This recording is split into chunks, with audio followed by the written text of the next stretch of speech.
तो स्क्रीन पे चल रहे इस वीडियो को आप हल्के में मत लीजिएगा मेरे भाई। ये प्रीति पासवान का वीडियो जो कि खेसारी लाल यादव के गाने पर डांस की हैं, इतना तेजी से वायरल हो रहा है कि इसका व्यूज आप लोग देखिएगा तो दंग रह जाइएगा। आप लोगों को दिखाता हूं इसका व्यूज। ये एक इंस्टाग्राम आईडी पर अपलोड किया जाता है जिसका नाम है RX बिट्स ऑफिशियल। यहाँ पर आर्केस्ट्रा का वीडियो अपलोड किया जाता है और यहाँ पर जस्ट वॉच वाले वीडियो का व्यूज आप लोग देख सकते हैं भाई।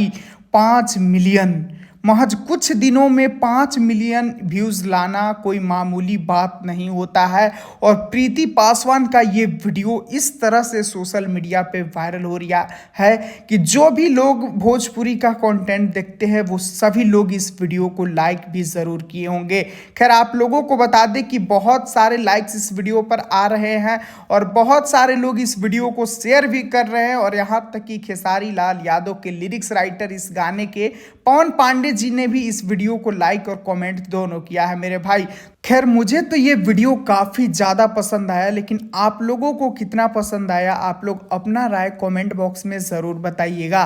मिलता हूँ फिर अगले वीडियो में। वीडियो को पूरा देखने के लिए सभी दोस्तों को दिल से धन्यवाद।